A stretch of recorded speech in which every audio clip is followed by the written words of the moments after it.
Alright, good evening everybody. Doing a little evening dumpster rental drop off here. We're in the 2015 F250 Super Duty. Got our 2022 Trac 14-foot bumper pull dump behind us. Running up here a couple exits up the road and dropping off for the customer. Just a nice little easy evening cruise. Alright, here's just a quick look before it gets too dark when we get to the customer's house. Like I said, we got our 2015 F250 and the 2022 Trac 14-foot 14K bumper pull dump trailer with a telescopic hoist. The rig's a little dirty from going to the landfill this morning, but all in all, been working out very well. Alright, so just a little background on my little dumpster side business here, if you will.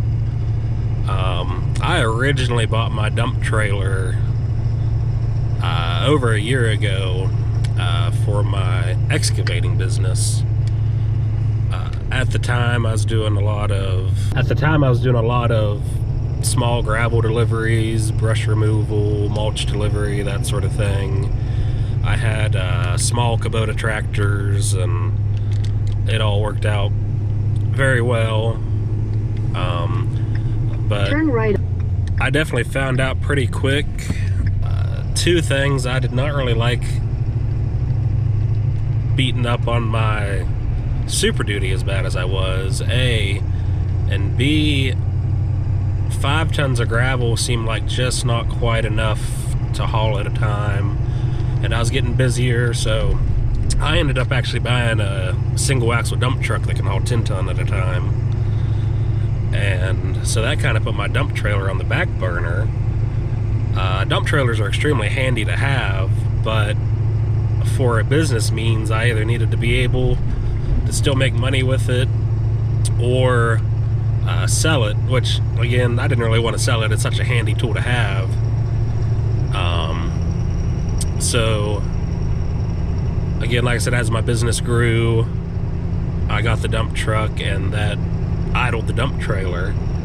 So I wanted to find ways to justify keeping the dump trailer around. That's why I started offering these dumpster rentals. So basically what my deal is, current time in 2023 here, I offer a 2-day or a weekend rental for $250. That includes up to 2 tons of trash, no asbestos, hazardous materials, freon, anything like that can be in that. That is just regular old either residential trash or construction and demolition type things. And overall, it's been working out pretty well. There is definitely a lot of competition in the dumpster business, at least in my area. So much so that I don't think I could sustain doing this full time, solo as this part of my job. Again, I don't necessarily advertise it as much as my main business. Much less time and effort put into advertising for this. So I guess if you put in the work and effort on advertising, whether it be Facebook ads or signage and business cards, all that sort of stuff, then you may see a little bit more. But I'm so busy with other things that the pace this works out as is pretty well. An average month for me would be 2 to 3 rentals, typically on weekends. I have had busy project time, maybe 6 to 8 times a month being rented out. But again, it comes in waves. Sometimes it could go 4 or 6 weeks without a single message or call or anything. Then next thing you know, I've got 6 people at once wanting a trailer. But there's so much competition with dump trailers that typically if you're not able to get to that person right then that day, within a couple hours, they've already found someone else that can do it. So that's something to be mindful of. And another thing is being mindful of just the overall expenses. How far are you driving? I mean, my base rate is kind of within a, say, 15-mile radius of my home base, and then I start charging mileage, anything on top of that. But landfill rates also just keep going up and up and up. So with a 14-foot trailer, typically residential trash, if they fill it plumb up, it's 1,500 to 2,000 pounds, so maybe 1 ton of trash. But you get in some construction and demolition jobs and it adds up pretty quick. And so that's why I cap it at 2 tons with that base rate. Anything over 2 tons, I start adding additional fees. And I can kind of estimate if it's going to be a roofing job where they're ripping shingles off a house or concrete tearing up patio, you can typically estimate how much it's going to weigh and prorate the customer. I'm a little different than some people in that I typically don't charge a customer a deposit. I know some other folks in the dumpster business will actually say charge the customer max weight and then refund them whatever they don't use. I'm not super crazy about that method because there's a level of trust with people that they're not always willing to give you their money and then just hope by grace that you give it back. Plus, if it's not via PayPal or something, you have to track them down with cash or checks. It just becomes a handful. So that's why I like to charge all of my fees up front. Something else I typically do is I typically receive payment at drop-off of the dumpster, so that A, I don't have to worry about arranging with the customer a pickup time and them being there with money. That can come to bite you. You could waste hours waiting around on someone, whereas if you do it when you drop off, then it is easy peasy, no worries. You have your money in hand, the customer's happy, all works out well. Other than that,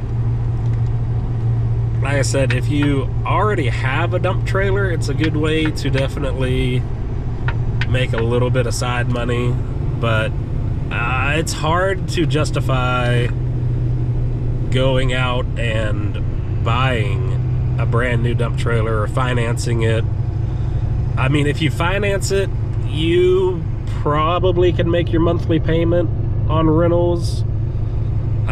Again, if you do better advertising, maybe you can be in the plus.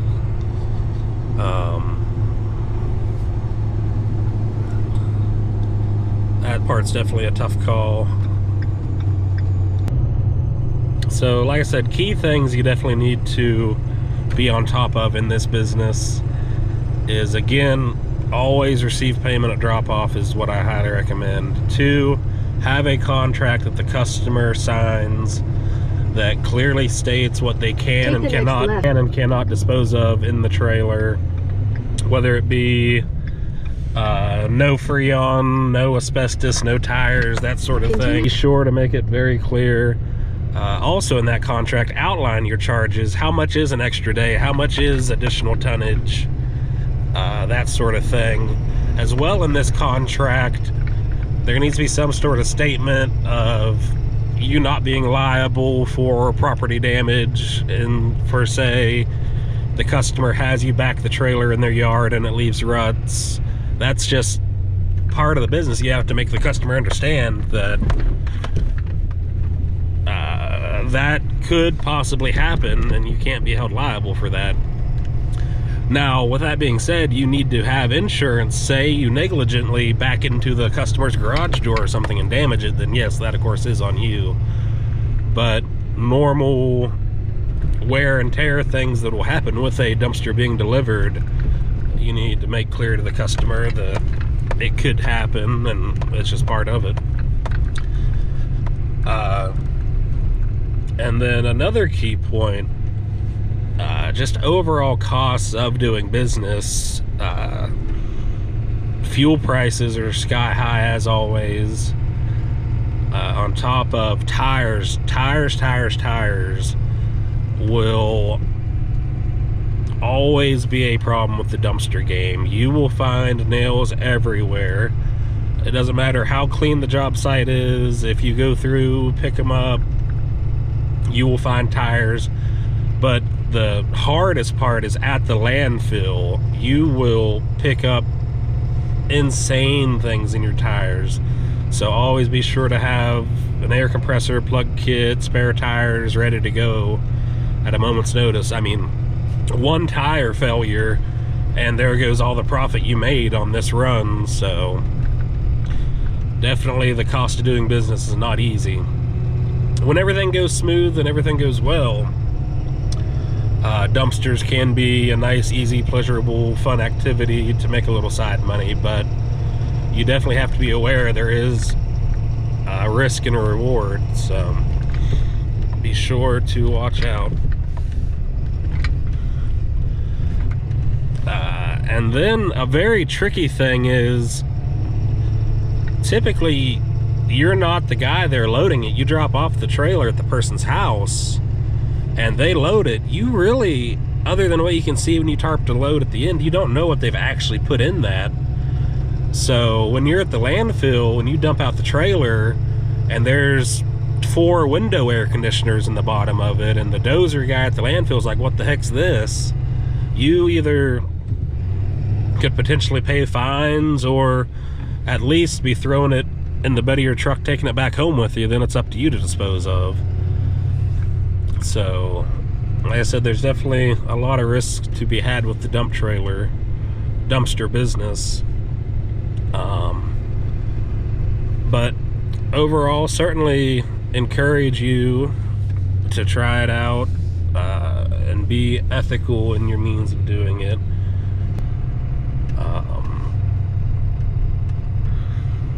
But I actually have quite a few people ask me what my opinion is on getting into the dumpster business. And I will say I would be hard pressed to go out, buy, and finance a brand new trailer. Your destination is on the right.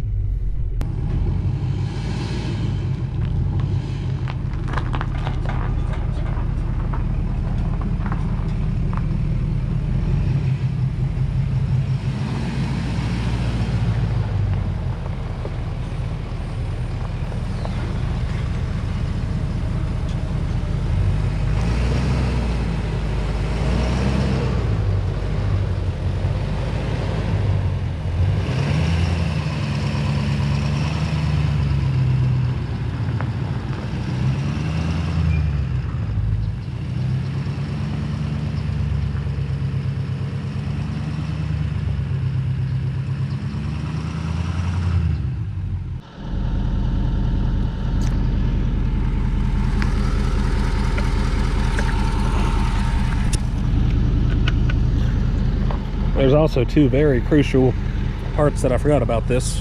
One being, I don't care where you live, you have to have a truck with 4-wheel drive to do this job. Landfills get nasty soupy, as well as you never know where the customer's going to want you to put the trailer. And 2, as you saw in the previous clip, you have to be able to back a trailer into some crazy tight spots. If you can't back a trailer, then this game just isn't for you. Alright, once you get on site, have a good routine. Be familiar with all the steps you need to do. The little checklist I like to do is chalk the wheels, unhitch, pull out the tarp, and then put whatever security devices on it you want, whether it be tongue lock, chain, whatever. Then sometimes the customer may want the gate opened up. Just be prepared and have a routine whenever you're ready to drop off so you're not forgetting anything.